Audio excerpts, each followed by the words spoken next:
భక్తిహీనం జనార్దన జనార్దన జనార్దన యత్కృతంతు యత్కృతంతు యత్కృతంతు మయా దేవా మయా దేవా మయా దేవా పరిపూర్ణం పరిపూర్ణం పరిపూర్ణం తదస్తు తే తదస్తు తే తదస్తు తే మంత్రహీనం క్రియాహీనం భక్తిహీనం జనార్దన యత్కృతం తు మయా దేవా పరిపూర్ణం తదస్తు తే మంత్రహీనం క్రియాహీనం భక్తిహీనం జనార్దన యత్కృతం తు మయా దేవ పరిపూర్ణం తదస్తు తే.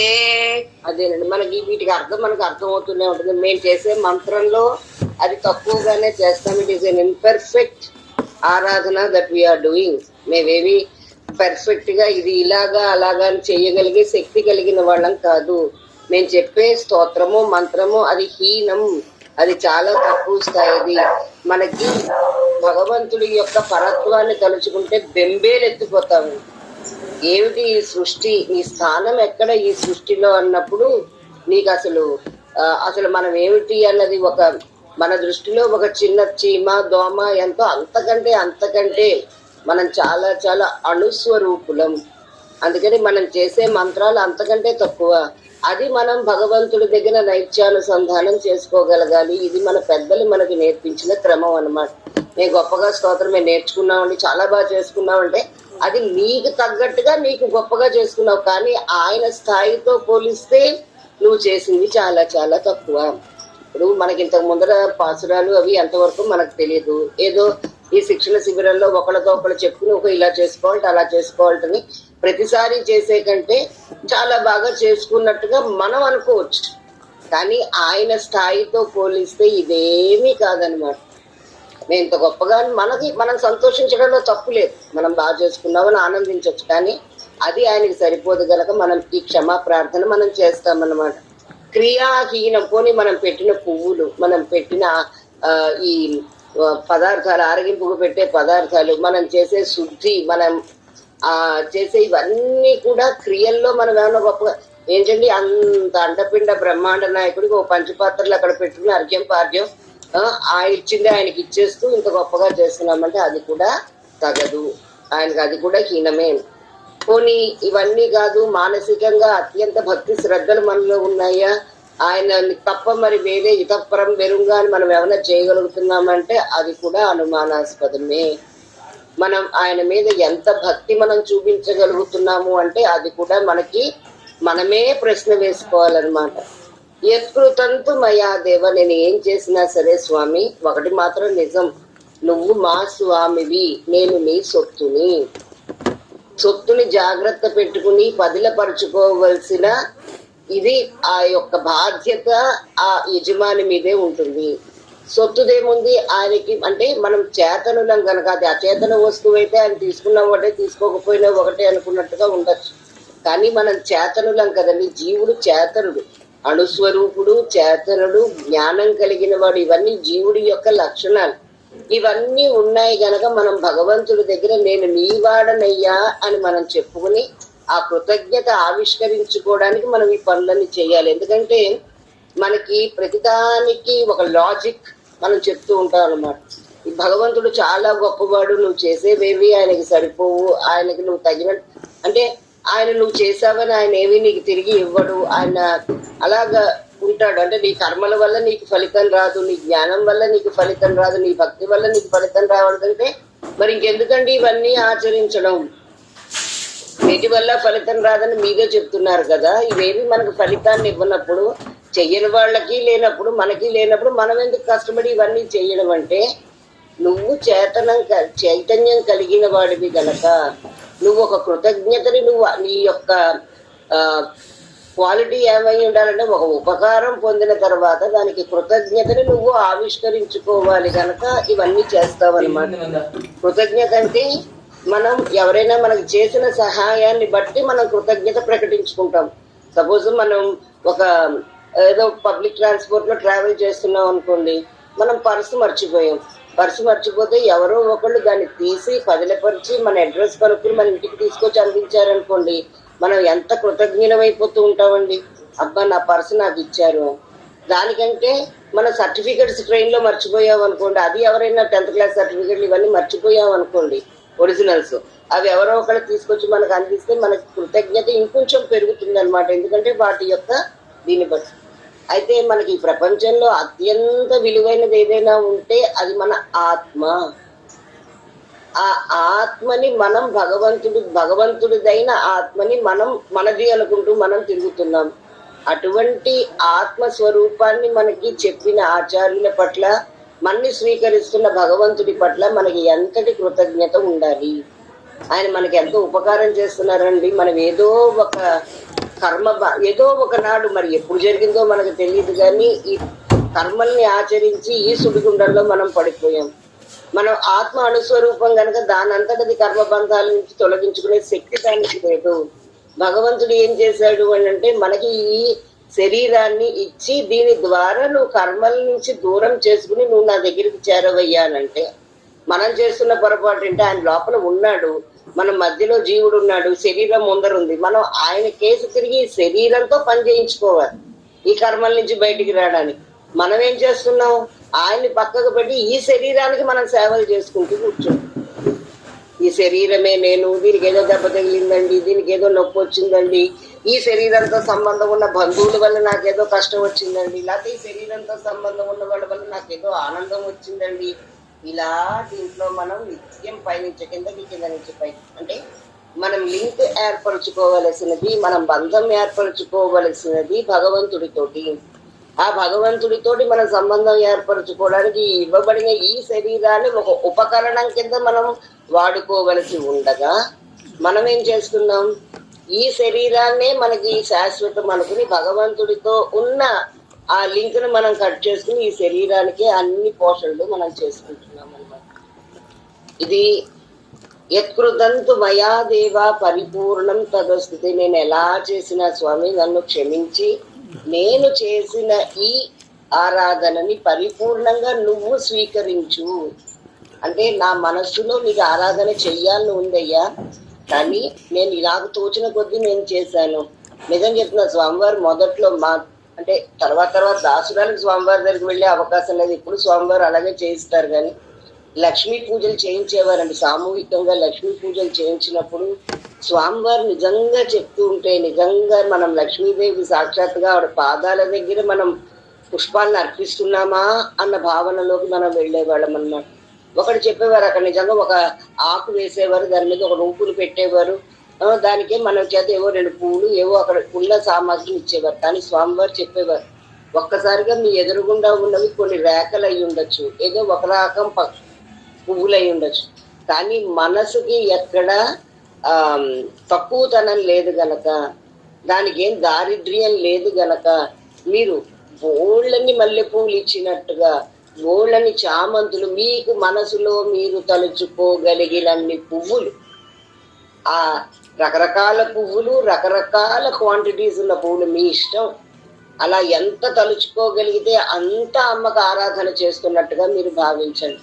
నిజం చెప్తున్నానండి, అలా తలుచుకోవడం కూడా చాలా కష్టం అండి. ఒకసారి మనం కళ్ళు మూసుకుని మనం పూజకు సమర్పించుకోగలిగిన పువ్వుల పేర్లు మనం తలుచుకున్నాం అనుకోండి, ఎంత బాగా చెప్పేవారో. తెల్లటి పువ్వుల్ని ముందర తలుచుకోండి.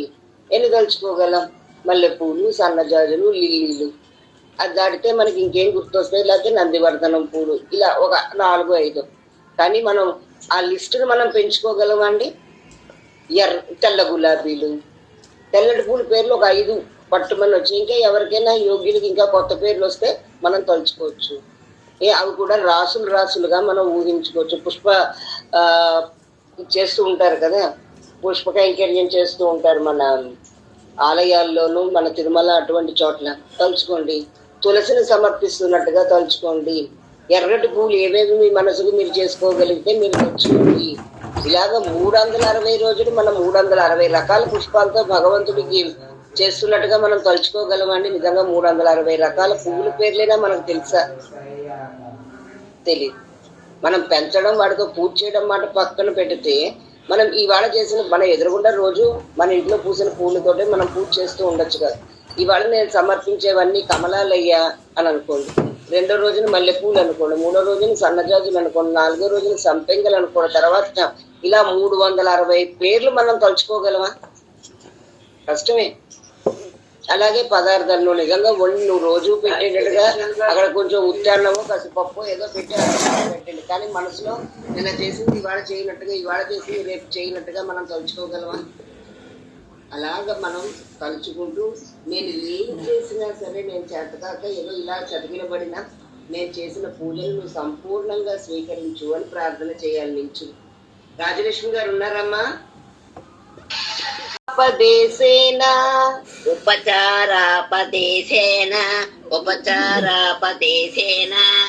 కృతాన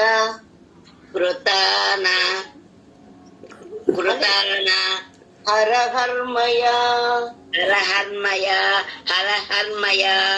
అపచారాని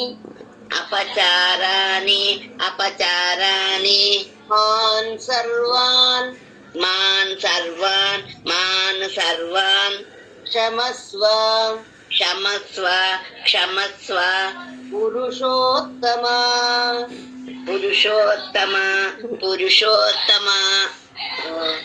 ఉపచారాపదేశేన కృతాన హరహర్మయ అపచారాని మాన్ సర్వాన్ క్షమస్వ పురుషోత్తమ.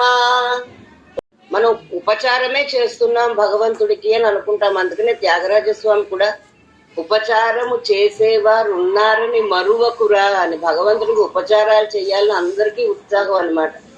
వాకిటనే పదిలముగా వాతాత్మజుడున్నాడని, సీతాదేవి అంతరంగంలో ఉందని, సోదరులు ఉన్నారని, సుగ్రీవాదులు ఉన్నారని, వాళ్ళందరూ నాకు ఉపచారాలు చేస్తున్నారని నువ్వు నన్ను మర్చిపోకయ్యా, ఉపచారము చేసేవారు ఉన్నారని మరువకురా అని మొరపెట్టుకుంటారు త్యాగరాజస్వామి శ్రీరామచంద్రుడికి అన్నమాట. వీళ్ళందరూ కూడా వాళ్ళ యొక్క అచ్చామూర్తులలోనే భగవంతుని దర్శించుకోగలిగారు. మనకి త్యాగరాజస్వామి ఎన్నెన్ని కీర్తనలు చదువుతున్నారమ్మా? చివరికి వచ్చేసిందమ్మా క్షమా ప్రార్థన. అదేనండి. ఈ పుస్తకం చూస్తే కనుక 55వ పేజీ. 55వ పేజీ అమ్మా. జయశ్రీమన్నారు. అయితే ఇక్కడ చెప్తున్నారు అనమాట త్యాగరాజస్వామి వీళ్ళందరూ కూడా మనకు అర్చామూర్తి వైభవం మనం తెలుసుకోవాలంటే ఎవరిని చూసినా త్యాగరాజస్వామి పోతనామాచులు భాగవతం ఎక్కడ రచించారండి? ఎంత అద్భుతమైన నిష్ఠ వీరికి. ఆయన నిజానికి చెప్పాలంటే పోతనామాత్యులు ఆయన శ్రీరామ భక్తుడు, కానీ భగవంతుడు ఆయన చేత భాగవతం రాయించాడు. ఆయన మొట్టమొదట్లోనే ఏమని ప్రార్థన చేశాడు? పలికెడిది భాగవతమట, పలికించెడు వాడు రామభద్రుండట, నే పలికిన భవభయహర మగునట, పలికెద వేరొండు పలుకు పలుకగనేలా అంటాడు ఆయన. అంటే పలికించేవాడిని నేను కాదు, రాస్తున్నది నేను కాదు, పలికెడు నేను. భాగవతం రాయాలట, ఇది రామచంద్రుడి యొక్క ఆజ్ఞ, ఆయనే రాయించుకుంటాడట. ఏమో నేను రాస్తే అందరికీ నచ్చుతుందని చెప్తున్నాడు ఆయన, అందుకని ఇంక మీరే మాటలు మాట్లాడడం ఎందుకు, అదే రాస్తాను. అంతటి పూనికండి. అలాగే త్యాగరాజస్వామి వాళ్ళ అది నిజంగా స్వామివారి మన చిన్నజీవితంలో జరిగిన సంఘటన జరిగినప్పుడు నిజంగా త్యాగరాజస్వామి అంటే అవన్నీ మనం వింటే నిజంగా జరుగుతాయా ఇలాంటివి అని అనుకుంటే అది ప్రత్యక్షంగా మన కళ్ళెదురుగుండా ఒక 25-30 ఏళ్ల క్రితం మనకి జరిగింది. స్వామివారి శ్రీరామచంద్ర ఆయన ఆరాధ్య దైవం అన్నమాట. త్యాగరాజస్వామి కూడా ఆరాధ్య దైవాన్ని పెట్టుకుని ఆయన అలా ఆనందంగా ఉంటున్న రోజుల్లో కిట్టని సోదరుడు దాన్ని తీసుకెళ్లి నదిలో పడేస్తే ఈయన ఆ పెరమాళను వెతుక్కుంటూ ఆయనే వెళ్ళాడట. వెళ్తే ఆయన ములకలు వేస్తుంటే అది కావేరీ నదిలో పుట్టుకు వచ్చే విగ్రహాలు అని మనం విన్నాము. అది విన్నప్పుడు మనకు అనిపించొచ్చింది ఏంటండి ఏదో చెప్పారు కానీ నిజంగా అలాగే నదిలో పడేసిన విగ్రహాలు తర్వాత మళ్ళీ పుట్టుకొస్తాయా, పుట్టుకొచ్చిన విగ్రహాలు ఈయనకే దొరుకుతాయా అని అనిపించవచ్చు. అది చూసిన వెంటనే కనుగొంటిని శ్రీరాముని నేడు కనుగొంటిని అని గెంతులు వేశారట త్యాగరాజస్వామి. అయితే ఈనాడు మనం ప్రత్యక్షంగా అలాంటివి జరగవు అనడానికి మనం ప్రత్యక్షంగా చూసాం. స్వామివారి చిన్నజీయ స్వామివారి ఆరాధ్య దైవం శ్రీరామచంద్రుని ఎవరో అంటే దొంగలే. వాళ్ళకి ఏంటంటే అయ్యో ఇంత వైభవంగా కార్యక్రమం జరిగిందే, ఆ విగ్రహాలు కూడా బంగారు విగ్రహాలు అయి ఉంటాయని వాళ్ళు ఊహించి పట్టుకుపోయారు. అంతకు మించిన వాడు మన శ్రీరాముడు, స్వామివారి ఆరాధ్యదేమో అది వాళ్ళకి తెలియదు. కానీ వాళ్ళు తీసుకెళ్లిపోయి వాళ్ళు ఏదేదో చేస్తే దాన్ని ఒక పట్టుదలగా కోటేశ్వరరావు గారు అని చెప్పేసి ఒక పోలీస్ అధికారి, నిజంగా ఆయనకి ఈనాటికి స్వామివారు ఎంత కృతజ్ఞతను ఆవిష్కరిస్తారు అన్నమాట.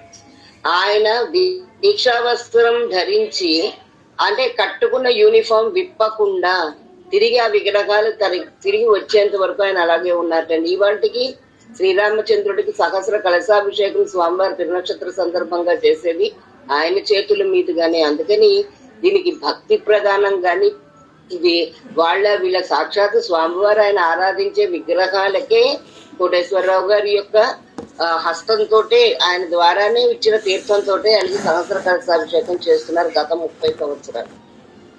అందుకని మనకి భగవంతుడు అర్చామూర్తి రూపంలో మనని అనుగ్రహిస్తాడు అనడానికి మనకి ప్రత్యక్షంగా మన కళ్ళ ఎదురుగుండా ఉదాహరణలు మనకు కనిపిస్తుంది.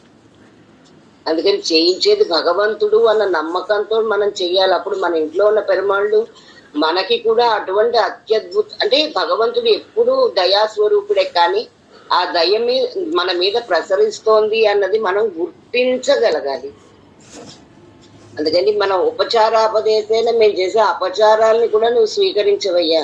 ఎందుకంటే ఇంటికి మనకి ఒకసారి దాసురాలకే జరిగింది. ఒక ఆయన పెద్ద పండితులు మన ఇంటికి వచ్చారు. వచ్చినప్పుడు చాలా మర్యాదగా ఇంట్లో ఉన్న కొత్త వెండి గ్లాస్ తీసి అందులో వేడివేడి పాలు తీసుకెళ్లి ఇచ్చానన్నమాట.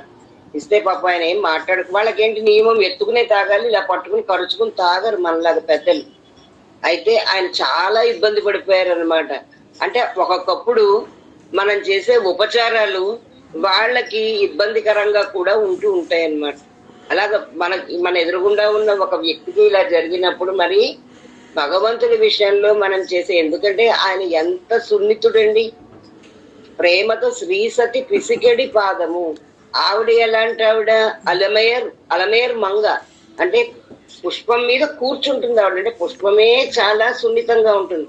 అటువంటి పుష్పం మీద ఆవిడ కూర్చుని ఉండగలిగారు అంటే ఆవిడ ఇంకెంత సున్నితమైనది. అలాంటి సున్నితమైన తల్లి కూడా స్వామి యొక్క పాదాలను చాలా జాగ్రత్తగా ఒత్తుతుంది ఆవిడ. ఎందుకంటే అలా ఒత్తకపోతే ఆయనకి ఎక్కడ నొప్పి పుడుతుందో అని, అంతటి సున్నితమైన పాదాలు. అలాంటి ఆయనకి మనం పువ్వులు విసిరేస్తూ ఉంటాం, నీళ్లు జల్లేస్తూ ఉంటాం, కుంకాలు వేసేస్తూ ఉంటాం, పసుపులు వేసేస్తూ ఉంటాం.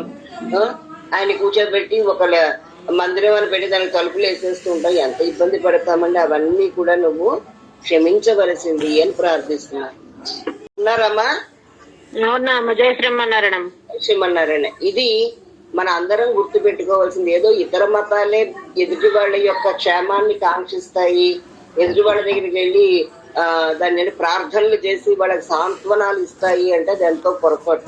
ఇక్కడ చూడండి ఎలా మన చివరిలో మనం పూర్తి చేస్తామో మన తిరువారాధన. మనకి సంస్కృతంలో ఉన్న శ్లోకాల యొక్క అర్థాలు తెలియక మనదేదో తక్కువ. ఇదే వాళ్ళందరూ ఇతర వాళ్ళు అనుకున్నదే అది. మన దానికి మనం దూరం అయిపోవాలి అన్నట్టుగా, మన దాని యొక్క గొప్పతనం మనకు తెలియకుండా అయిపోవాలి అన్నట్టు. కానీ మనకు భగవంతుడి దయ వల్ల మనం వీటన్నిటికీ అందరం తెలుసుకునే ప్రయత్నం అయితే చేస్తున్నాం. మన వాళ్ళు చూడండి, ఎప్పుడూ కూడా పూజ పూర్తయిన తర్వాత ప్రతి వైష్ణవ గృహంలో, ప్రతి వైష్ణవ ఆలయంలో మనం ఇలాగ పూర్తి చేస్తామన్నమాట. చూడండి అమ్మా. ఉన్నారమ్మా భూలక్ష్మి గారు?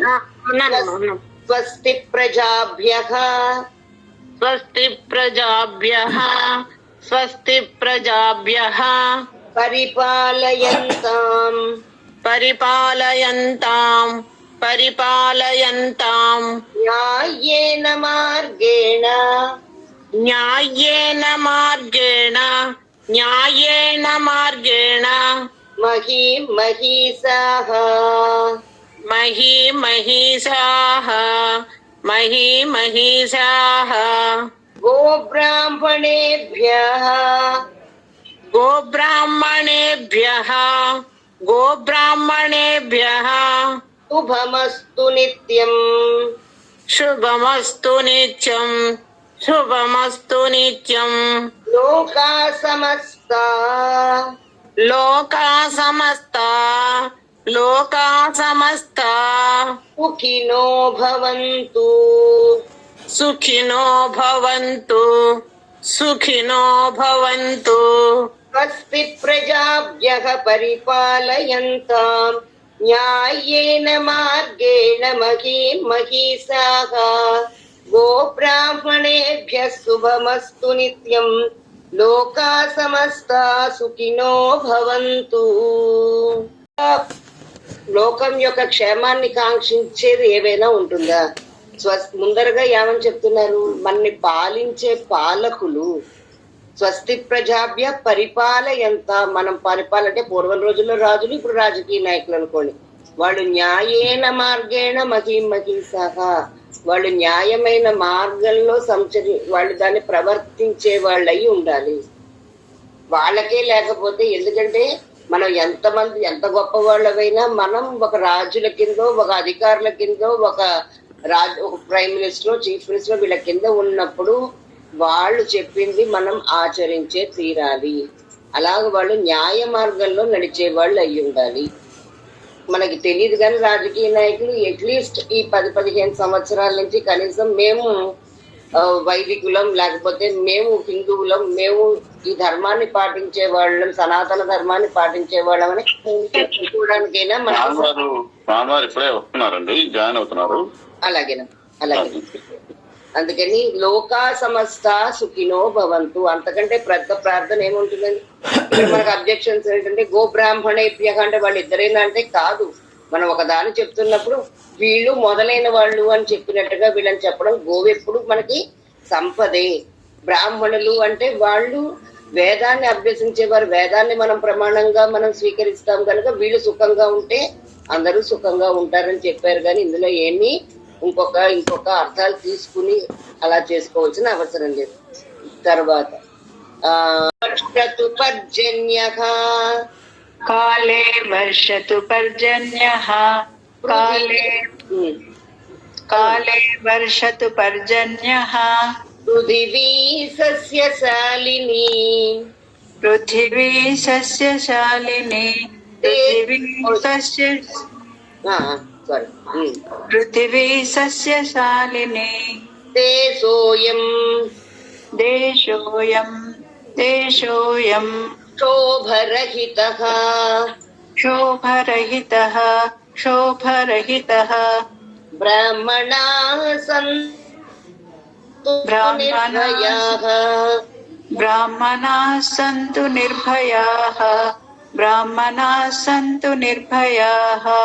కాలే వర్షతు పర్జన్యః పృథివీ సస్యశాలినీ దేశోయం క్షోభరహితః బ్రాహ్మణాః సంతు నిర్భయాః. కాలే వర్షతు పర్జన్యః పృథివీ సస్యశాలినీ దేశోయం శోభరహితః బ్రాహ్మణాః సంతు నిర్భయాః. చూడండి మన ప్రార్థన. వర్షాలు చక్కగా పడాలి. పర్జన్యః పృథివీ మొత్తం భూమంతా సస్యశ్యామలంగా ఉండాలి. దేశంలో కరువు కాటకాలు లేకుండా ఉండాలి. బ్రాహ్మణాలు సంతులు అంటే మంచి సాత్విక గుణ సంపన్నులైన వాళ్ళు చక్కగా ఉండాలి. నిర్భయ, వాళ్ళు భయం లేకుండా ఉండగలగాలి.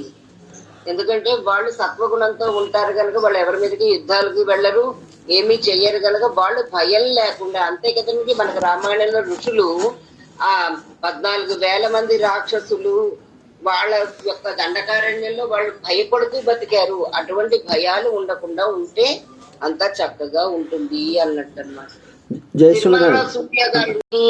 కావేరి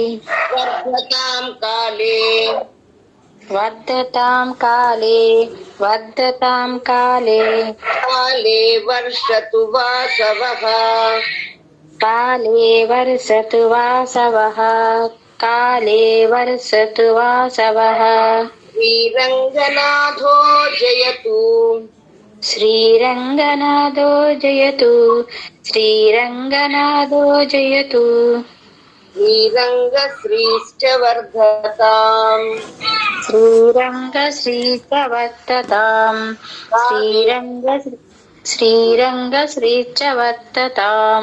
కావేరీ వర్ధతాం కాలే వర్షతు వాసవః శ్రీరంగనాథో జయతు శ్రీరంగశ్రీశ్చ వర్ధతాం.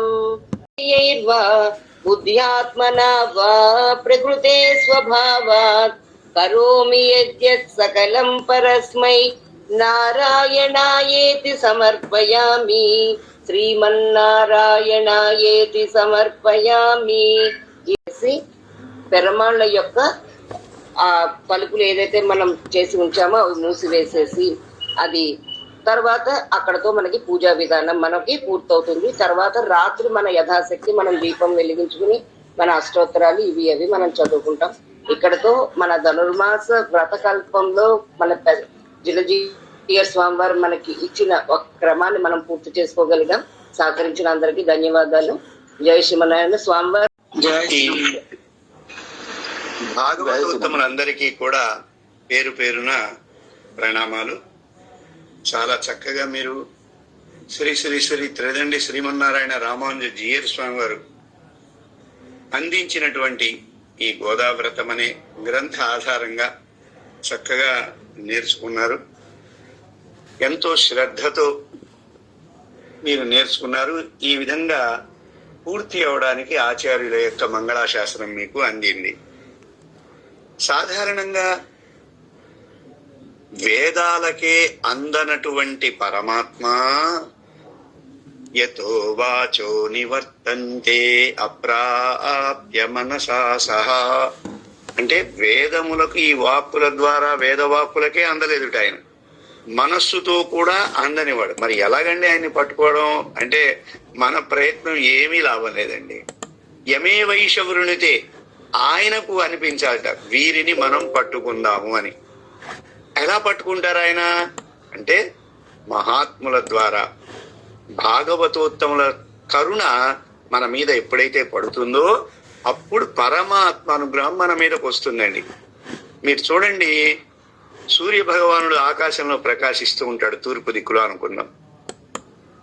మరి పడమర దిక్కులోకి సూర్యకిరణాలు వెళ్ళాలంటే ఏం చేస్తాం చెప్పండి? మనం ఒక అద్దం తీసుకొచ్చి ఆ సూర్య బింబంలోంచి వచ్చే కాంతుల్ని అద్దంలో పట్టుకొని మీరు ఆ అద్దం ఎటు తిప్పితే అటు సూర్యకిరణాలు పడతాయి, అవునా?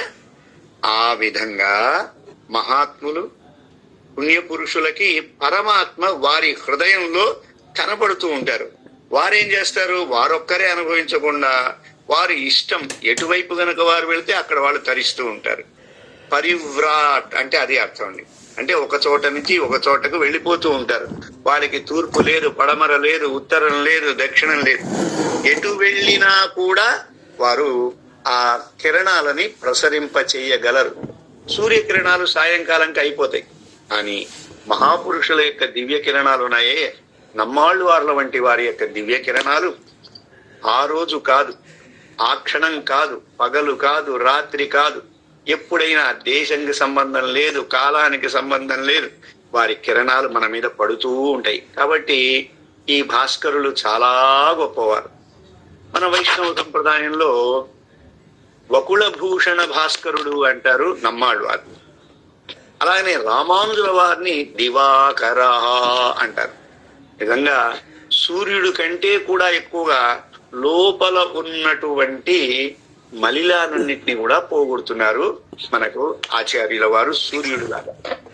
భాగవతోత్తములారా, మరి మన జన్మను ఒక్కసారి పరిశోధిస్తే ఏమో ఎక్కడి నుంచి వచ్చామో తెలియదు. భగవద్గీతలో చెప్పారు కదా, ఎక్కడి నుంచి వచ్చామో తెలియదు, ఎక్కడికి వెళతామో తెలియదు, ఉన్నది మాత్రం ప్రస్తుతం వాస్తవం. ఈ జన్మలో ఇగో వీరు నాకు తల్లి, వీరు నాకు తండ్రి, కళ్ళు తెరిచేసరికి ఈ వంశంలో పుట్టాం. బ్రాహ్మణ వంశంలో పుట్టాం కాబట్టి బ్రాహ్మణుడు అంటున్నారు, వైశ్య వంశంలో పుడితే వైశ్యులు అంటున్నారు, క్షత్రియులు ఉంటే క్షత్రియులు. ఇలా ఒక్కొక్కరి కళ్ళు తెరిచేసరికి మనం ఎక్కడ పడి ఉంటామో ఆ పేరు మనకు వస్తుంది. మీరు ఏమన్నా అడిగారండి పరమాత్మని, ఏమండి నేను ఇక్కడ పుడతాను అని? ఈ తల్లిదండ్రులకు పుడతామని అడిగామా మనం?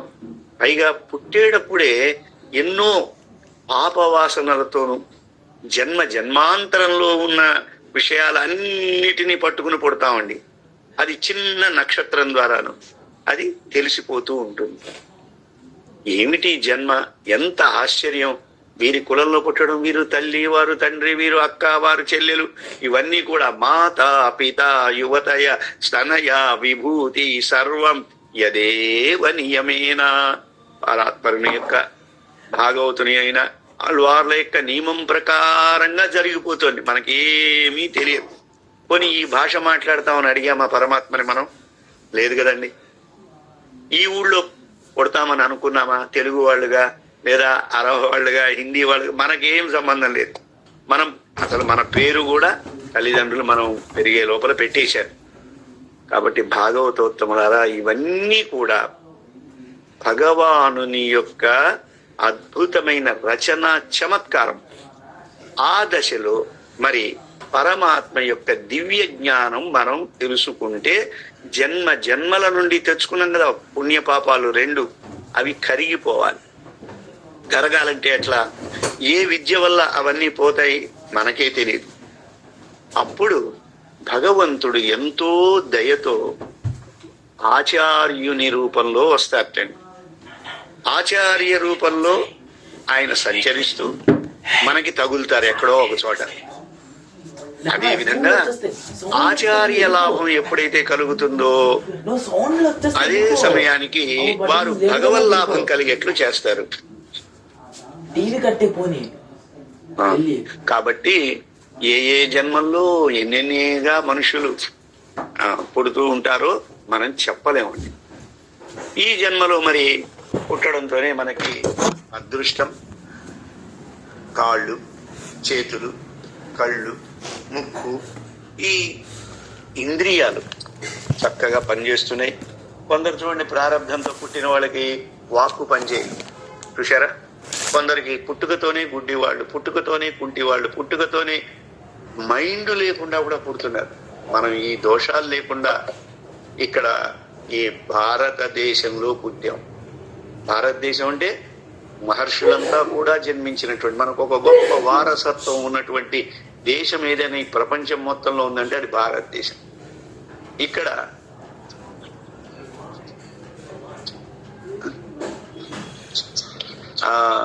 ఎన్ని లక్షల సార్లు మనం పుడుతూ ఉంటామండి. 4 లక్షల సార్లు పుడుతూ ఉంటామని అంటున్నారు కొందరు. ఏమో ఈ జన్మ పరంపర ఎక్కడికి తెగుతుందో తెలియదు, ఎప్పటికీ అకౌంట్ పూర్తవుతుందో తెలియదు. పునర్దరిద్ర పునరేవ పాపి.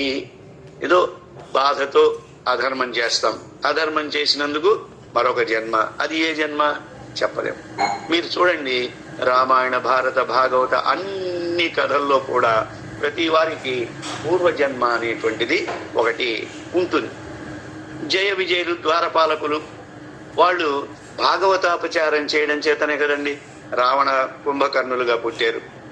అలానే శిశుపాల దంతభక్తులుగా పుట్టారు. హిరణ్యకశిపు హిరణ్యాక్షులుగా కూడా పుట్టారు.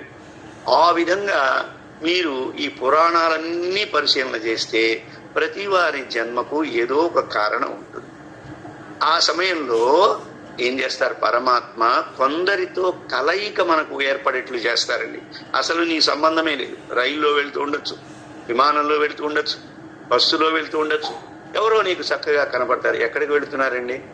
ఇవాళ నేను ఈ ఊళ్ళో దగ్గరలో మా ఎవరో జిఆర్ స్వామి వస్తున్నారండి, వారిని దర్శించడానికి వెళ్తున్నారని ఆమె చెప్తారనుకోండి.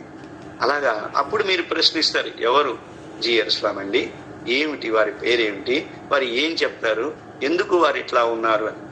ఇప్పుడు మీరు వారికి ఒక మంచి విషయాలు 4 చెప్తారు. అలా మైత్రి సఖ్యం సప్తపదీనం 7 మాటలు మాట్లాడితే స్నేహం ఏర్పడుతుందండి. అది కూడా పరమాత్మ అనుగ్రహం లేనిదే కలగదు మంచి వారితో స్నేహం. సాధు సంతకే తుమరకవారే పోతన ఆజ్ఞా పిను పైఠారే. చూడండి, హనుమంతుడు బలవంతుడైనటువంటి ఆ వాలి దగ్గరికి చేరలేదు. సాధు సత్పురుషులైనటువంటి సుగ్రీవాదుల దగ్గర ఉన్నారు. సరే, ఈయన ఉన్నారు. తర్వాత వెతుక్కుంటూ శ్రీరామచంద్రుడు ఎక్కడికి వచ్చారు? వాలి దగ్గరికి వెళ్ళొచ్చుగా. మధ్యలో కొందరు భాగవతులు చెప్పారట, రామా, నీ సీతాన్వేషణ కార్యక్రమానికి ఉపయోగపడాలంటే నువ్వు ఇలా తిన్నగా ఋష్యముఖ పర్వతం దగ్గరికి వెళ్ళు, అక్కడ మహాభాగవతులు ఉన్నారు అని. పరమాత్మ పాదాలు ఎక్కడికి వచ్చాయి? ఇప్పుడు బలం ఉన్న చోటికి వెళ్ళలేదు, ధనమున్న చోటికి వెళ్ళలేదు, గర్వం ఉన్న చోటికి వెళ్ళలేదు. ఎవరైతే సాధు సంతులు ఉన్నారో అక్కడికి వెళ్ళిపోయి. ఆ సాధు సంతులు ఎవరు? హనుమంతుడు, జాంబవంతుడు, సుషేనుడు, గవయ, గవాక్ష అందరు అక్కడే ఉన్నారు కదా. స్వామి అక్కడకు పంపా నదీ తీరంలో హనుమత్ దర్శనంతో ప్రారంభమై, అంటే భాగవతోత్తముడు గనక మనకి కనపడ్డాడంటే ఏదో మనకి పుణ్యం పుచ్చింది అని అర్థం. సరే, ప్రస్తుతం మనం తిరుప్పావై మహాప్రబంధాన్ని మీరు అధ్యయనం చక్కగా చేస్తున్నారు. ఈ వ్రతాన్ని ఆచరించడానికి ముఖ్యమైనవి రెండండి. ఈ రెండు లేకపోతే ఈ వ్రతం ఎంత గొప్ప వాళ్ళకి ఫలించదు. ఏమిటది? ప్రేమ, భక్తి. శ్రీకృష్ణ భగవానుడంటే మన హృదయం కరిగిపోవాలి. ఎలా కరిగిపోవాలి? నారద భగవానుడికి నారాయణ అంటే ఏ విధంగా హృదయం కరిగి పొంగి పొరలి ఆనంద అశ్రువులు రాలుతాయో ఆ స్థితికి మనం చేరుకుంటూ ఉండాలి. అది ఆ స్థితి మనకి ఎప్పుడైతే వస్తుందో పరమాత్మ మీ ఇంట్లోనే కిట్టిగాడుగా ఉంటాడు. కృష్ణ పరమాత్మగా కూడా కాదు, అంత ఒక్క పిలుపులో పిలిచితే పలుకుతావట అని ఉంటాడు. అది కాబట్టి ఈ ప్రేమ, భక్తి ఈ రెండు సజ్జన సాంగత్యం ద్వారా వస్తాయి. ఇందాక అమ్మగారిని అడిగింది కదా ఆవిడ, ఎక్కడికి వెళుతున్నారు ఏమిటంటే ఫలానా స్థలానికి వెళ్తున్నారు కదా. ఈమెకు తెలియదు కానీ ఆమెతో పాటు వెళ్ళారు. చూడండి ఆ పుణ్యం ఎలా తీసుకువెళ్ళిపోతుందో. అక్కడ కూర్చున్నారు. అక్కడ కూర్చుంటే అందరినీ పలకరిస్తున్నట్టుగా అక్కడ ఉన్నటువంటి పెద్దలు మీ అందరికీ కూడా భాగవత మంగళాశాసనాలు, మీ అందరికి కూడా ఆ శ్రీమన్నారాయణ కటాక్షం కలుగ్గాక, జై శ్రీమన్నారాయణ అంటారు. అంటే చూడండి వారి వాక్కులు ఎలా ఫలిస్తాయి. ఆ విధంగా ఊహకే అందనటువంటి పరమాత్మ ఇప్పుడు తాను వీళ్ల ద్వారా మనకు అందడానికి ప్రయత్నం చేస్తారు. గత జన్మలో ఉన్నటువంటి పాపములన్నీ కూడా కరిగిపోయేటువంటి, ఏ మనకి గీతలో చెప్తారు, ఎవరికైతే గనక పాపములన్నీ పరిహారములుగా ఇక్కడ పూర్తవుతున్నాయి అలాంటి వారికి నేను నా భక్తులు దర్శనం కలుగుతుంది. ఏషాం త్వంత్వగతం పాపం జనానాం పుణ్యకర్మణాం ఏ ద్వంద్వ మోహ వినిర్ముక్త పదం గచ్చన్ జనామయం. ఎవరైతే గనక అలా ఉంటారో వారు ప్రయత్నం లేకపోయినా కూడా అనుకోకుండా ఒక భాగవతుడు ఆ వైపుగా వెళతారు. శ్రీకృష్ణ గోవింద హరే మురారే అంటూ తెల్లవారుజామున నగర సంకీర్తన చేస్తుంటే నీ మనస్సు అక్కడికి సూదంటులాగా వెళ్ళిపోతుంది. అంతే, అక్కడితో నీ జన్మ పరంపరలకు పులిష్టా పడబోతోంది ఆ నామస్మరణం చేత. ఈ కలియుగంలో ఈ విషయాల్ని బాగా మనకి తెలియజేసిన అవతారం ఏదంటే వరాహ అవతారం అండి. కల్పాదౌ హరిణ స్వయం జనహితం దృష్టేన సర్వాత్మన ప్రోక్తం స్వస్య చ కీర్తనం ప్రపదనం స్వస్మై ప్రసూనార్పణం. రెండు పనులు చేయమన్నారు ఎవరు? ఆదివరాహ స్వామి. స్వస్య చ కీర్తనం అంటే ఎప్పుడు చూసినా శ్రీరామ్ జయ రామ్ జయ జయ రామ్, లేదా శ్రీకృష్ణ గోవింద హరే మురారే హే నాథ నారాయణ వాసుదేవా ఇలా మనని కీర్తించమన్నారు. ఇలా కీర్తించడం చేత కాకపోయినా మీ పిల్లలకు పేరు పెట్టండి నాయన అన్నారు. పిల్లవాడికి రామ, కృష్ణ, వామన, గోవింద అని అలా పెడుతుంటే రోజుకు నీకు తెలియకుండానే హే విరాట, హే కృష్ణ, హే చక్రవర్తి అని పిలుస్తాం. అది కూడా మీకు తెలియకుండా నామస్మరణ అయిపోతూ ఉంటుందండి. ఆ సమయంలో పరాత్పరుని యొక్క దయ, నువ్వేదో పుణ్యం చేశావని కాదు, నువ్వు యజ్ఞం చేశావని కాదు, నీ మీదకి ప్రవహిస్తుంది. దీన్ని నామస్మరణం అంటారండి. పువ్వులు కట్టేటప్పుడు శ్రీరామ్ జయ రామ్ అని కట్టండి. ఇల్లు ఊడ్చేటప్పుడు కూడా చేయొచ్చు. వంట వండేటప్పుడు గనక హరే రామ అన్ని నామస్మరణ చేస్తూ చేస్తే మీ పిల్లలకు ప్రసాదం పెట్టిన వాళ్ళు అవుతారు, భగవత్ ప్రసాదం. మనం ఏ పని చేసినా సరే యత్కరోషి యదశ్నాసి నువ్వు ఏం చేసినా ఏం తిన్నా అది నామస్మరణతో చేస్తే అది మహాయజ్ఞంగా మారిపోతుంది. పిల్లలు కూడా గొప్ప సంస్కారవంతులై త్వరలో వారు కూడా భాగవతానుగ్రహాన్ని పొందుతారు. అలా మనం అంతా కూడా మరి ఈ భాగవత గోష్ఠిలో చేరామంటే ఎవరి యొక్క అనుగ్రహమో మనకు తెలియదు, ఏ పుణ్యస్థలంలో కాలు పెట్టామో తెలియదు, ఏ పుణ్యమూర్తి మనని ఆశీర్వదించారో తెలియదు. మన ఇంట్లోనే తెలియదు ఎవరికి అష్టాక్షరి అంటే, కానీ నీకు దొరికింది. ఎంత అదృష్టవంతుడో తెలుసునా? పెరుమాళ్లే చెప్పారు, నేను ఎవరినైతే అనుగ్రహింపదలుస్తానో వారికి జ్ఞాన దీపేన భాస్వత, జ్ఞానం అనే దీపం వారికి అందెట్లు చేస్తా అంటారు. ఈ జ్ఞాన దీపాన్ని పట్టుకుని చాలా మంది తిరుగుతున్నారు. వారే మహాత్ములు, భాగవతులు, ఆళ్వార్లు, ఆచార్యులు. కాబట్టి ఈ కల్పాదిలో ఆదివరాహ స్వామి మొదటి ఉపాయం నామస్మరణ అని చెప్పారు. అంటే సజ్జనులు చేసే భాగవత గోష్ఠికి వెళ్ళండి అయిపోయింది. ఇక రెండో ఉపాయం ఏం చెప్పారు? స్వస్మై ప్రసూనార్పణం. ఆ స్వామి వారిని తెలుసుకొని వారికి ఒక తులసి దళాన్ని సమర్పించాలట. ప్రసూనం అంటే పుష్పం అండి. మీకు ఏది లభిస్తే ఆ పుష్పాన్ని, ఏమంటే ముళ్ళ పువ్వులు పెట్టకూడదు అంటారు కదండి, అంటే ముళ్ళ పువ్వులతో పెరుమాళకు పెట్టకూడదు. ఎందుకో తెలుసునా? మన చెయ్యి ఎక్కడ గుచ్చుకుంటుందో అని అలా చెప్పారటండి. ఎంత దయ చూడండి పరమాత్మ. నీకు పత్రం, పుష్పం, ఫలం, తోయం, ఏ పత్రమో చెప్పలేదు, ఏ పుష్పమో చెప్పలేదు, ఏ నీరో చెప్పలేదు, అది భక్తితో ఇస్తే చాలు అన్నారు. దీన్ని ప్రసూనార్పణమని ఆదివరాహ స్వామి వారు చెప్పారు. ఈ రెండు గనక చేస్తే అప్పుడు నువ్వు పరమాత్మ నీకు అనేకమైనటువంటి ప్రేమను చూపించి తన దగ్గరకు తీసుకుంటాటండి. ప్రోక్తం స్వస్య చ కీర్తనం ప్రపదనం స్వస్మై ప్రసూనార్పణం సర్వేషాం ప్రకటం విధాతు మనిషం శ్రీ ధన్వి నవ్యే పురే జాతాం వైదిక విష్ణు చిత్త తనయాం గోదాం ఉదారాం స్తుమ. మరి ఈ రెండిటి ఇప్పుడు ఇంత రహస్యమైనవి కదా, ఎవరు దీన్ని ప్రకటన చేశారు అంటే ఈ కలియుగంలో అవతరించినటువంటి గోదాదేవి. ఆమె శ్రీవిల్లిపుత్తూరులో విష్ణు చిత్తుల వారనే తోటమాలికి దొరికినటువంటి పిన్న పాప. శ్రీదేవి భూదేవి యొక్క అంశతో నప్పిన్నై అంటారన్నమాట. అంటే చిన్నది. మనకు నప్పిన్న అంటే నా అంటే ఇక్కడ అందమైనటువంటి బహుగుణాలు కలిగినటువంటి ఆ నప్పిన్న పిరాట్టి అంటే ఉపకారస్తురాలుగా ఆమె దొరికింది. ఆమెను చూసి విష్ణు చిత్తుడు ముద్దాడి ఆమెకు ఓదై అని పెట్టారటండి. అబ్బా ఎంత వైభవం! గోదా అని పేరు పెట్టారు. గోదా అంటే సంస్కృత భాషలో గో అంటే జ్ఞానం అండి, దా అంటే ఇచ్చేటువంటిది అని. మీరు తిరుప్పావై చదువుతుంటే మీకు తెలియకుండానే ఆ తిరుప్పావైలో శ్రీకృష్ణ భగవానుని యొక్క అవతార లీలలన్నీ తెలుసుకున్న వాళ్ళు అవుతారు.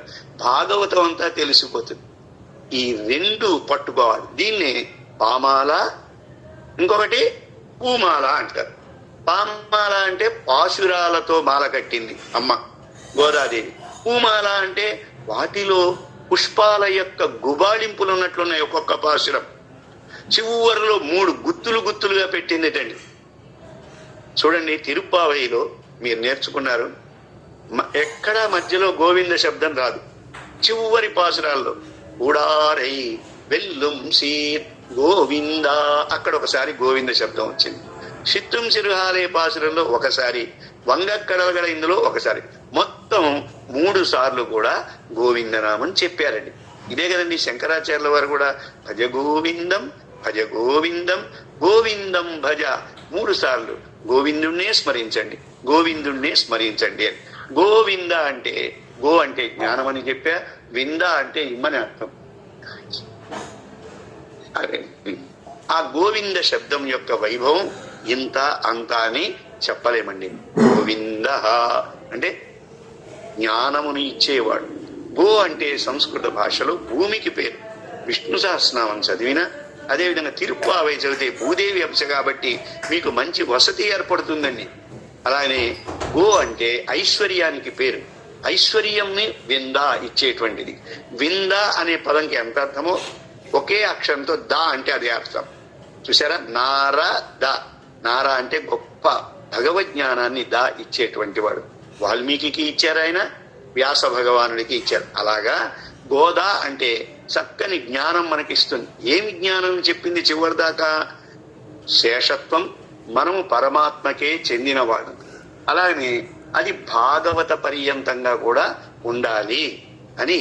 మన ఆత్మకు స్వరూపం ఏమిటంటే శేషత్వమే, ఆత్మావు స్వరూపం అని స్పష్టపరిచారు గోదమ్మ తల్లి. ఈ తిరుప్పావై వ్రతంలో చూడండి, అందరూ కూడా మనమంతా స్నానం చేద్దాం వెళదాం రండి అంటారు. ఎక్కడ స్నానం చేశారో లేదు. ఏ చెరువు లేదు, ఏ నది పేరు లేదు, కేవలం భగవన్నామం అనేటువంటి దానిలో తడిపేసింది గోదాదేవి. అది కులశేఖరాలు వాళ్ళు మనకు చెప్పారు. హరి సరసి విగాహ్య, హరినామం అనేటువంటి సరస్సులో. చూసారా, ఇంత రహస్యమైనటువంటి ఈ రెండు మనకు అందించిన పరమాత్మ ఆది వరాహ అవతారంలో. వరాహస్వామి అంటే శూకర అవతారం చెప్తూ ఉంటారు కదా, అది కాకుండా ఒక దివ్యార్థం చెప్పారు మన పెద్దలు. వర అహ. వర అంటే శ్రేష్టమైన, అహ అంటే రోజు. ఎవరైతే గనక ఆదివరాహ స్వామిని ప్రతినిత్యం లేచి తలచుకుంటారో వారికి ఆ రోజు పరమ పవిత్రం అవుతుందండి. ఎలా చెప్తున్నారండి మీరు అంటే, మీరు సంకల్పం ఏమని చెప్పున్నారు చెప్పండి. శ్రీ గోవింద గోవింద శ్రీ మహావిష్ణోరాజ్ఞయ ప్రవర్తమానస్య అద్య బ్రహ్మణ ద్వితీయ పరార్థే శ్వేత వరాహ కల్పే అని చెప్తున్నారా లేదా? ఆ విధంగా వరాహ కల్పంలో ఉన్నాం. ఆ వరాహ కల్పాదిలో ఈ రెండు విషయాలు చెప్పారు. తన నామస్మరణ, పుష్పార్పణ. ఈ రెండు చేసిన వారు ఎవరంటే మన గోదామ్మ తల్లి. అది చేసి చూపించి మనందరికీ కూడా కంటికి కనపడనటువంటి పరమాత్మను దర్శించుకోవచ్చు ఆయన ద్వారా, భాగవత గోష్ఠి ద్వారా. మిగిలిన వాళ్ళందరూ పరమాత్మను నిద్రలేపారు ఆళ్వార్లంతా. కానీ గోదమ్మ తల్లి తన తిరుప్పావై ప్రబంధంలో పరమాత్మను కాదు, తర్వాత ఎప్పుడో 15-16 పాశురాల నుంచి. కానీ ముందుగా ఎవరిని లేపారామే? అగో పరవ్యూహ విభవ అంతర్యామి అత్యారూపంగా ఉన్న మొదటి 5 పాశురాల ద్వారా శ్రీమన్నారాయణ తత్వాన్ని, వేదాలలో ఉన్న శృతి శత శీర సిద్ధం, వేదాల్లో ఏం చెప్పబడింది పరమాత్మ అంటే ఆయన పరస్వరూపుడు, మామూలుగా ఎవ్వరికి అందనటువంటి వాడు పర. తర్వాత వ్యూహం, ఆయన దగ్గరికి ఎలా వెళ్ళాలి అంటే దేవతలంతా వెళ్లి నమస్కరించి బాధలు చెప్పుకునే స్థానం ఉంటుంది చూసారా, దాన్ని వ్యూహం అంటారు. విభవం అంటే ఆ తరువాత వారు అవతరించి భూలోకంలో అవతారాలు స్వీకరించారు చూసారా, అది విభవావతారాలు అంటారు. తర్వాత అంతర్యామి, అన్ని ప్రాణుల్లో ఉండేటువంటి అవతారమే అంతర్యామి అవతారం. వీరిలో ఉన్నారా వారిలో ఉన్నారంటే వేదములే చెప్పే అంతర్బహిష్ట తత్సర్వం వ్యాప్యనారాయణ. స్వామి లేని స్థలం లేదండి. అది నిరూపించడానికి వచ్చిన అవతారమే లక్ష్మీ నృసింహావతారం. ఇందుగలడు అందులేడు. ఇలాగా పరవ్యూహ విభవ అంతర్యామి. చివరిదేమిటి మనకి అర్చావతారం. అర్చావతారం అంటేనే ఆళ్వార్లందరికీ ఎంతో ఇష్టం. తనంతట తాను వచ్చి నిలబడిన స్థలాలు కొన్ని, మహర్షుల చేత ప్రతిష్ఠింపబడిన దేశాలు కొన్ని. ఇప్పుడు మనం కూడా మన ఊళ్ళో స్వామిని ప్రతిష్ఠ చేసుకున్నాం. అంతేకాదండి, మీ శరీరంలో ఒక ఉంగరంలో వెంకటేశ్వర స్వామి ఉంగరం పెట్టుకున్నారు, అది అర్చారూపం అన్నమాట. అంటే అతి సులభమైన అవతారం ఏదైనా ఉందంటే అర్చావతారం. కాబట్టి ఆళ్వార్లు ఆచార్యులంతా అర్చావతారం యొక్క వైభవాన్ని మనకు వర్ణించారు. భాగవతోత్తములారా, అలా విష్ణు చిత్తుల వారికి ముద్దు బిడ్డగా పుట్టిన మన గోదమ్మ తల్లి ఏం తెలుసుకుంది? తన తండ్రి అయిన విష్ణు చిత్తుల వారి దగ్గర రామాయణ రహస్యాలు, అమ్మో భాగవత రహస్యాలు తెలుసుకుందండి. భాగవత రహస్యాల్లో మనం ఈ కలియుగంలో ఈ శరీరంతో, వీళ్ళంతా చెప్తూ ఉంటారు కండి, ఇదంతా కూడా ఏదో మృణ్మయమైనటువంటిది, అలానే ఇది భౌతికమైన శరీరం కాదు. ఈ శరీరం ద్వారానే, ఈ శరీరం లోపల పరమాత్మను దర్శించవచ్చు. ఆయననే మనం అంతటా కూడా దర్శించవచ్చు. దానికి ముందుగా ఏదో ఒక భాగవతోత్తములు సహవాసం చెయ్యాలి. ఆ భాగవతోత్తములు ఎక్కడ ఉంటారు, ఎలా ఉంటారు? మనం అనుకున్నట్లుగా భాగవతోత్తముల మెడలో బోర్డు వేసుకుని ఉండరు, నేను భాగవతోత్తమురాలని. వాళ్ళ అనుష్ఠానాన్ని బట్టి మనం గుర్తించాలి. వారు ఎప్పుడు కూడా ఆనందంగా ఉంటారు, ప్రేమతో ఉంటారు. అందరినీ ఇందాక వారు చెప్పారు, అమ్మగారు ప్రేమతో చక్కగా పలకరిస్తూ ఉంటారు, క్రోధానికి వశం కారు. అలాంటి వాళ్ళు ఒక్క పిలుపులో పరమాత్మను తమకు కొంగులో ముడివేసేసుకున్నారు. వాళ్ళను ఆధారం చేసుకుని మనమంతా కలిసి దేవాలయానికి వెళదామా అనుకుని 10 మంది రాలేదట. ఆ 10 మందే 10 ఆళ్వార్లు. వాళ్ళ ఇంటికి వెళ్ళి తిరుప్పావై ప్రబంధం 15 రోజులు గడుస్తూ ఉంటే 10 రోజుల దాకా పెరుమాళ కాదు, అంతా ఈ భాగవతోత్తముని లేపి, ఆ భాగవతోత్తములో వాళ్ళ యొక్క డివిజన్స్ ఒక్కొక్కరు ఎటువంటి వారు, అబ్బా పరమాత్మతో మాట్లాడేవాడు, పరమాత్మను అనుభవిస్తూ ఉన్నటువంటి వాడు, అందరినీ కూడా చూపించింది ప్రత్యక్షంగా. రండి, ఏంటి మనం వెళ్ళిపోవడం ఏంటి? అలా వెళ్ళిపోవడానికి లేదు. ఉన్నై కూవాన్ వందు నిన్నోం పోదు కలముడే. అమ్మమ్మ, మేము అలా వెళ్ళిపోయేటువంటి వాళ్ళమా? నిన్ను కూడా పిలుచుకొని. ఎందుకంటే కృష్ణ పరమాత్మ మధురమైన పదార్థం. మధురమైన పదార్థం ఒక్కడు తినవచ్చా అండి? చెప్పండి. అందరికీ పెట్టి కదా. కాబట్టి మీరెవ్వరూ వెడకండి, ఆగండి. ఈ లోపల ఈ 4వ వార్డులో ఈ పెంకుటిల్లో ఒక భాగవతోత్తమరాలు ఉన్నారు. ఆవిడ వస్తేనే మన గోష్ఠికి నిండుతనం. అందరూ వదిలేసి వెళ్ళిపోకూడదు. పరమాత్మను దగ్గరికి ఒంటరిగా ఒంటి పిల్లి రాకాశిలాగా వెళ్ళకూడదు, నలుగురిని తీసుకుని వెళ్ళాలి అని మొత్తం మీద ఈ 10 మందిని నిద్ర లేపుతారండి. ఆ తరువాతనే పరమాత్మ దగ్గరికి వెళ్ళారు. ఈ 10 మందిని నిద్ర లేపే లోపల మనకు ఒక దివ్య జ్ఞానం ఏర్పడుతుంది. అంటే అష్టాక్షరి మహామంత్రం యొక్క వైభవం తెలిసిపోతుంది. ఆ తర్వాత అది ఎక్కడ ఉంది? నందగోపుల వారి ఇంట్లో ఉంది ఆ అష్టాక్షరి మహామంత్ర వైభవం. ఎవరు? మన ఊరి దేవుడమ్మా, ఆయనే కృష్ణ పరమాత్మ. ఆయన్ని లేపుదాం అనుకున్నారు. అక్కడికి వెళితే ఆయన ఎలా ఉన్నారు? ఆయన ఒంటరిగా ఉన్నాడా? ఆయన వాళ్ళ అమ్మగారి దగ్గర, వాళ్ళ నాన్నగారి మధ్యన చక్కగా మంచం మీద పడుకుని ఉన్నాడు. కాబట్టి వాళ్ళ అన్నగారిని నిద్ర లేపాల్సి వచ్చింది. యశోదాదేవిని లేపారు, ఏమండి, నందుల వారిని లేపారు. అందరినీ లేపి జాగ్రత్తగా పరమాత్మని వేడుకొని సింహాసనం మీదకి రమ్మన్నారు. ఆయన వస్తుంటే ఆయన కాళ్ళు చూశారు, కందిపోయి, అయ్యయ్యో స్వామి, నిన్ను కష్టపెట్టామా అని. ఆ కష్టం ఎలా పెట్టారో అవతారాలన్నీ తెలుసుకున్నారు కదా ఈ భాగవతోత్తములు. రామావతారంలో కొండల వెంబడి నడిచారా? అయ్యయ్యో. కృష్ణావతారంలో శకటాసుని తన్నారా? అయ్యో. వామనావతారంలో ఆకాశం దాకా కారు పైకెత్తారా? ఎన్ని నొప్పులు కలిగాయి స్వామి అని అసలు మీరు ఎందుకు వచ్చారో మర్చిపోయారు. స్వామిని గురించి బాధపడ్డారండి. అది పూర్తి పాశరం, అవతార రహస్యం. స్వామి వారు చివరికి అసలు అమ్మా మీరు ఎందుకు వచ్చారని మనం అందరం స్వామికి కానుకలు వేస్తే శ్రీ వైష్ణవ భాగవతోత్తములను చూసి స్వామి పరవశించిపోయి స్వామి వారికి కైంకర్యం చేస్తారట. తిరుప్పావైలో చూడండి ఎన్ని రకాల ఆభరణాలు ఇచ్చారు. అంబరమే తన్నీరే శూరే. అబ్బో, మంచి వస్త్రం ఇచ్చారట, తీర్థం ఇచ్చారట, మెడలో ఆభరణాలు ఇచ్చారు. పల్గలనం యామణివం, అనేకమైనటువంటి మాకు చక్కనైనటువంటి ఆభరణాలు కావాలన్నారు గోదాదేవి. అందరికీ తదాస్తు అన్నారు స్వామి. అవన్నీ కోరుకున్నారు కానీ పెట్టుకోవడం వస్తే కదండి. ఆశ అయితే బారెడు. అవి ఎలా పెట్టుకోవాలో మహారాణులు పెట్టుకునేవి, వీళ్ళ గొల్లవాళ్ళు పల్లెల్లో ఉండేవాళ్ళు. అప్పుడు పరమాత్మ ఇగో అమ్మ ఈ గాజులు ఇలా పెట్టుకోవాలి అని చెయ్యి పట్టుకుని స్వామి కరస్పర్శ దొరికింది.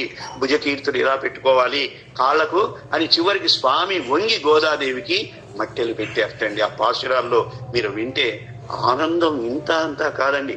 ఇవన్నీ కూడా 3000 6000 అని ఉంటాయి. ఏమండి, మాకు చెవులకు ఆభరణాలు కావాలంటే ఏమిటి? ద్వయం, అంటే దిద్దులు 2 కావాలన్నారు గోదాదేవి, అంటే ద్వయమంత్రం కావాలి. అలాగనే మాకు భుజకీర్తులు కావాలి, అంటే భుజాల పైన శంఖచక్రములు కావాలి. ఇలా అనేకమైనటువంటి తిరువాభరణాల్లో చివరికి మా పాదాలకు కావాలంటే శరణం ప్రపంచే అని ఆ దివ్యమైనటువంటి ఆ చరమ శ్లోకాన్ని కూడా ఈ తిరుప్పావై మహాప్రబంధం ప్రారంభించి భాగవతోత్తములను, భగవంతుణ్ణి, మంత్రాన్ని, మంత్ర ప్రతిపాదకమైనటువంటి పెరుమాళ్ళని, వారు సులభంగా లభించేటువంటి పరమాత్మని, మన ఇంట్లోనే ఉన్న పరమాత్మని, మన వంటి మీద ఉన్న పరమాత్మతో జరుగుతుంది. ఇవన్నీ కూడా మనోహరమైన ప్రబంధం అండి. మన తెలుగులో ఇంత గొప్ప వైష్ణవ ప్రబంధం మరొకటి లేదండి. వైష్ణవ ప్రబంధాలన్నీ ఎక్కువ తమిళంలో ఉన్నాయనుకుంటాం. మొన్న చెప్పాను, శ్రీకృష్ణదేవరాయల పుణ్యమాని ఆముక్తమాల్యద అనే రూపంతో మనందరికీ అందింది. మనకి గోదాదేవి కొత్త కాదండి. ఎందుకని తెలుగు కవులందరూ కూడా ఆముక్తమాల్యద చదవని వాళ్ళంటూ ఉండరు. రెండోది కూచిపూడి నాటకాలు, దానిలో విప్రనారాయణ నాటకం వచ్చింది, అది సినిమా కూడా వచ్చింది. ఈ 2 తెలుగు వారికి దగ్గరైనటువంటి ప్రబంధాలు. వీటిని ఎలా చేయాలి మనం? ప్రాతకాలంలో సూర్య భగవానుడు ధనుస్సంక్రమణం చేసినప్పుడు మార్గశిర మాసమైన ఆ ధనుస్సంక్రమణం ఏ రోజు జరిగిందో ఆ రోజు నుంచి తిరుప్పావై ప్రారంభమవుతుంది. తిరు అంటే మంగళకరమైనటువంటి, ఆవై నోము అని అర్థం అండి. దీనికి ఏమిటి ప్రధానంగా కావలసినవి? మిగిలినటువంటి వస్తువులు ఆర్భాటం కాదు. దీనికి ప్రధానంగా కావలసింది నోటిలో నామం, హరినామ సంకీర్తన. అందుకనే మన పల్లెల్లో హరిదాసులు పొద్దున్నే లేచి హరిలో రంగ హరి, హరిలో రంగ హరి, హరి అని తెల్లవారు వస్తారు. చూసారా, గొబ్బిళ్ళు పెడతారు, గంగిరెద్దు వాళ్ళు వస్తారు. మొత్తం ఎక్కడ చూసినా తెలుగు నేలలో అంతా కూడా మనకి గోదాదేవి వైభవం కటాక్షిస్తుంటుంది. అన్ని గుళ్ళల్లో సూర్యోదయం లోపల మనం కూడా వ్రతం పూర్తి చేసుకోవాలండి. ప్రతిరోజు చక్కగా ఏ రోజు పాసురం ఆ రోజు అది మంగళాశాసనం చేయాలి. రోజు 30 సేవించాలి.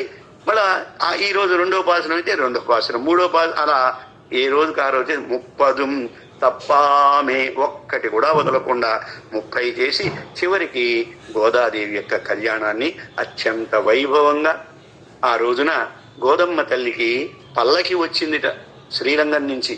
ఆ వృత్తాంతం చెప్పుకుని అమ్మవారిని ఆ విష్ణు చిత్తుల వారు తీసుకుని వెళ్ళారు. శ్రీరంగంలో వెల్ ఆండాళ్, ఉల్ ఆండాళ్ అని 2 సన్నిధులు ఉంటాయి.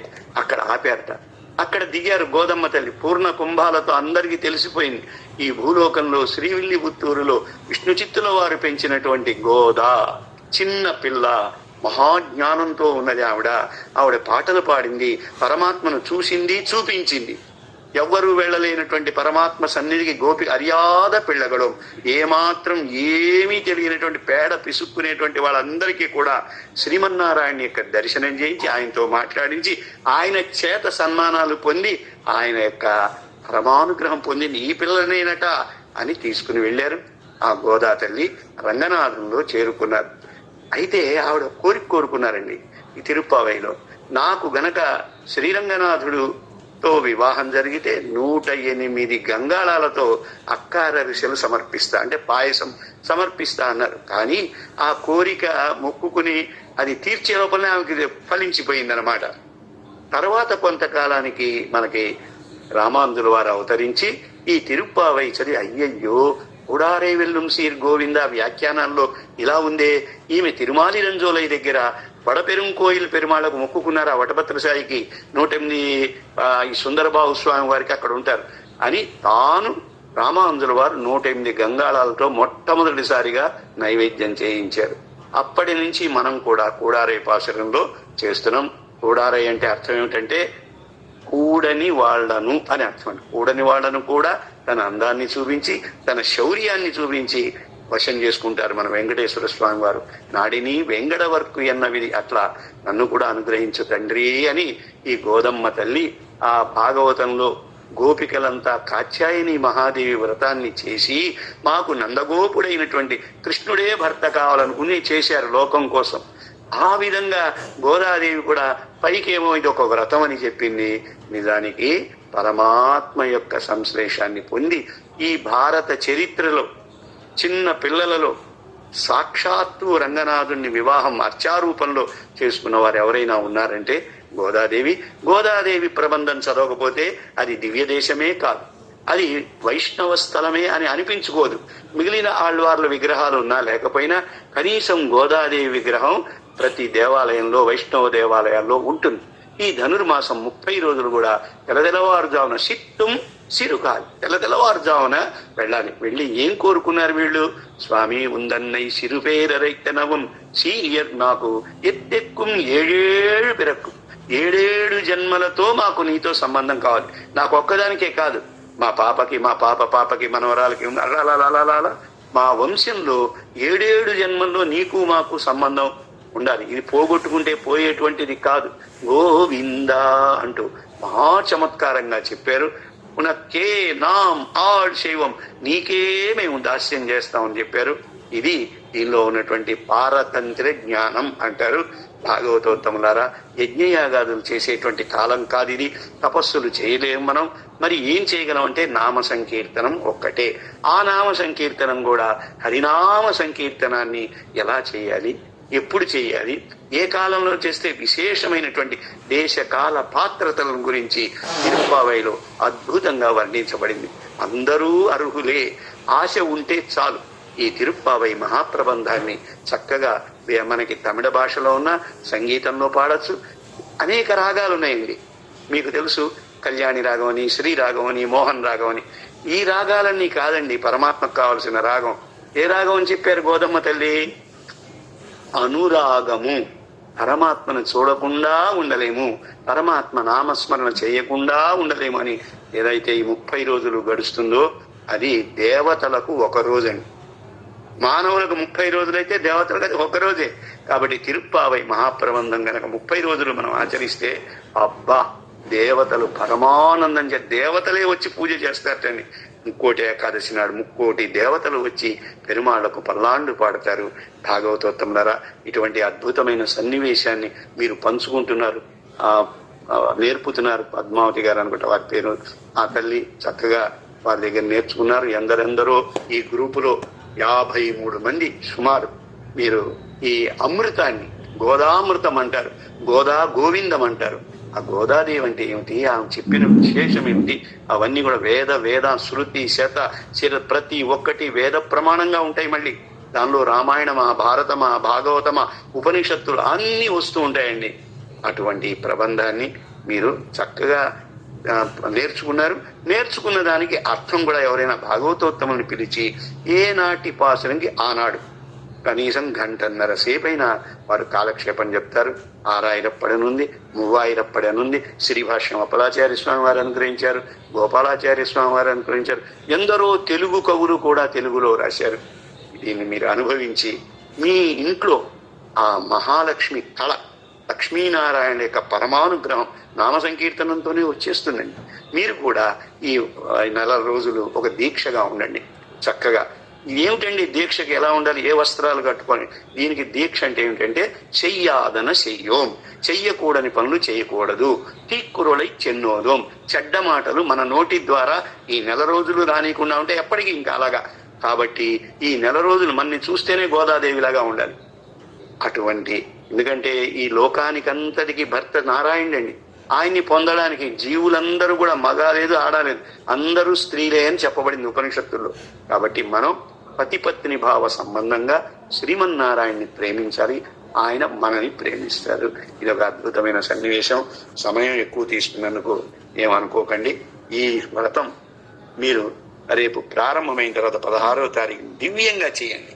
పొద్దున్నే చలికి మనం గొంతు కాపాడుకోవాలి. పొంగలి చేసుకుంటే వేడివేడిగా ఆ మిరియాలు, జీలకర్ర ఇవన్నీ ఉంటాయి, అది ఎంతో ఆరోగ్యప్రదమైనటువంటిది.